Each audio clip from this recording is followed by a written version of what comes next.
The wind howled through the transit tunnel like a wounded beast, carrying ice crystals that could strip paint from metal.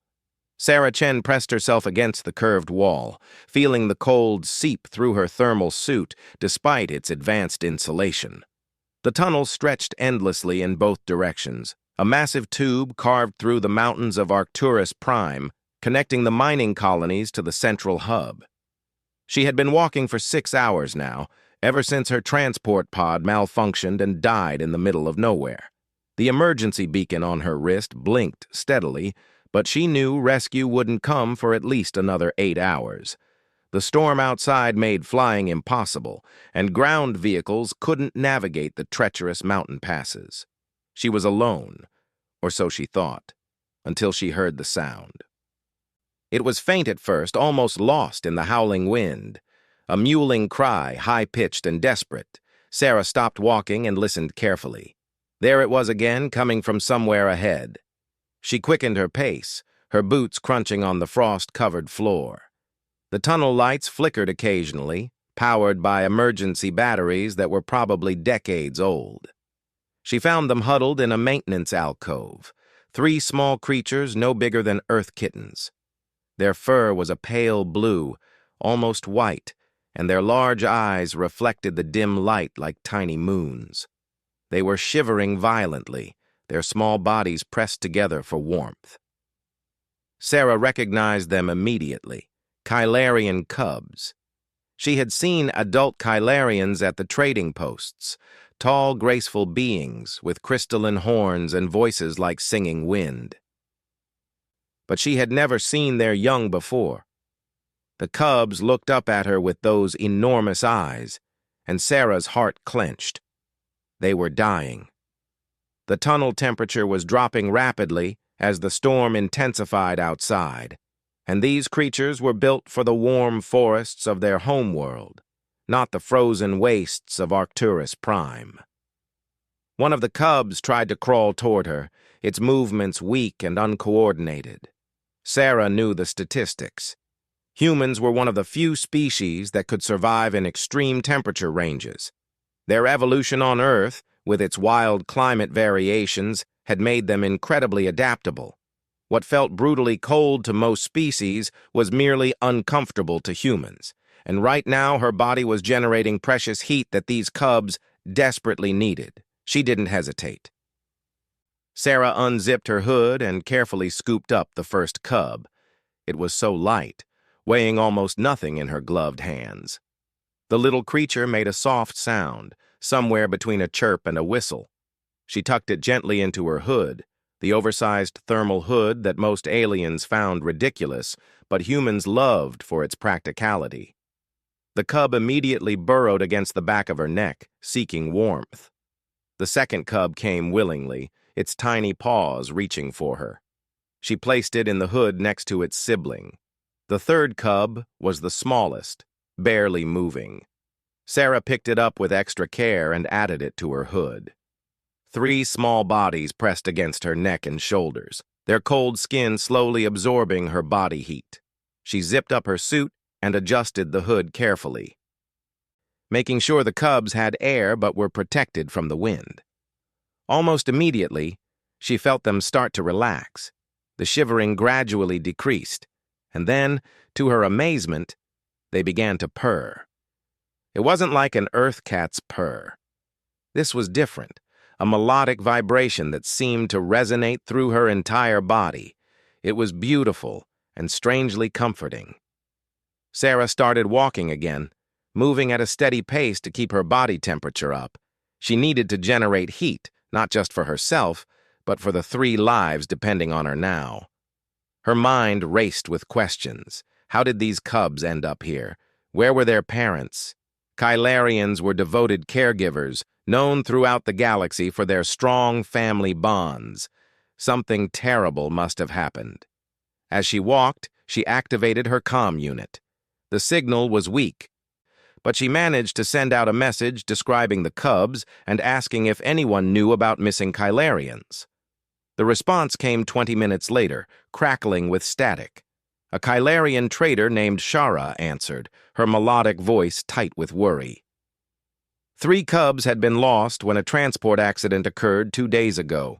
Their parents were injured and in medical care. Search teams had been looking everywhere but assumed the cubs had died in the cold. Sarah felt the cubs purring against her neck, their small bodies now warm and relaxed. She told Shara their location and that the cubs were alive. The relief in the Kylarian's voice was palpable, even through the distorted comm signal. Shara explained that she was organizing a rescue team, but it would take time. The storm was still too dangerous for most species to venture out. Hours passed. Sarah kept moving, knowing that staying still in these temperatures was dangerous. Her legs ached, and her water supply was running low, but she didn't stop. The cubs slept peacefully in her hood, their purring creating a constant, gentle vibration. She found herself humming softly, old earth songs her grandmother had taught her. The tunnel seemed endless. Sarah's breath created small clouds of vapor in the cold air. She rationed her energy bars carefully, eating just enough to keep her metabolism high. The cubs stirred occasionally, making small sounds, but mostly they slept, conserved their energy in the warmth of her hood. At one point, Sarah had to rest. She found another maintenance alcove and sat down carefully, making sure not to jostle the cubs. She checked them gently, running her finger over their soft fur. They were breathing normally now, their small chests rising and falling in peaceful rhythm. One of them opened its eyes and looked at her, and she could swear it smiled. Its small paw reached out and touched her cheek, the gesture so trusting and gentle that Sarah felt tears prick her eyes. She thought about the galaxy and its countless species. Humans were often considered strange, neither the strongest nor the smartest, not the most advanced or the most ancient. But they had something special, something that other species often remarked upon. Humans had an incredible capacity for compassion that crossed species boundaries. They would risk their own safety to help creatures they had never seen before, driven by an instinct to nurture and protect. Sarah's people had spread across the stars, and wherever they went, they became known for this quality. Human doctors treated alien patients with the same care they gave their own kind. Human engineers would work endless hours to fix life support systems on alien ships. Human soldiers would shield alien civilians with their own bodies. It wasn't universal. Humans could be cruel too, but the capacity for selfless compassion was deeply embedded in their nature. The comm unit beeped. Rescue was coming. A specialized team with heating units and medical equipment was making their way through the storm. They would reach her location in 2 hours. Sarah acknowledged the message and stood up, resuming her walk. The cubs purred louder, as if sensing that safety was near. When the rescue team finally arrived, it was led by Shara herself. A tall Kylarian with silver-blue fur and crystalline horns that caught the tunnel lights. She was wearing what looked like a full environmental suit, far more elaborate than Sarah's simple thermal gear. Several other Kylarians followed, along with a human medic named Tom, who gave Sarah a tired grin. Shara approached slowly, her large eyes fixed on Sarah's hood. When Sarah carefully extracted the first cub and held it out, Shara made a sound that was part sob, part song. She cradled the cub gently, examining it with expert care. The other 2 cubs came out next, blinking sleepily and purring. All 3 were healthy, warm, and very much alive. Shara looked at Sarah with an expression that transcended species boundaries. It was gratitude, pure and profound. She spoke in her melodic language, and the translator unit rendered it into English. You carried them against your skin. You gave them your warmth. You walked for hours in freezing conditions to keep them alive. This is what we have heard about humans, but to witness it is different. You could have left them. Many species would have. But you did not. Sarah smiled tiredly. They needed help. That's all that mattered. Tom checked Sarah's vitals and made her drink something warm and sweet. The Kylarians carefully wrapped the cubs in thermal blankets equipped with heating units. The cubs protested sleepily, clearly preferring Sarah's hood to the blankets, which made everyone laugh. As the rescue team prepared to head back, Shara did something unexpected. She removed a small crystal pendant from around her neck and placed it in Sarah's hand. "This is a heartstone," she explained. "It is given to family, to those who save lives. You are family now, Sarah Chen.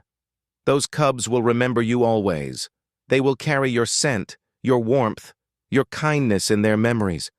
When they are grown, they will sing of the human who walked through the frozen tunnel, who sheltered them in her hood while the wind howled outside."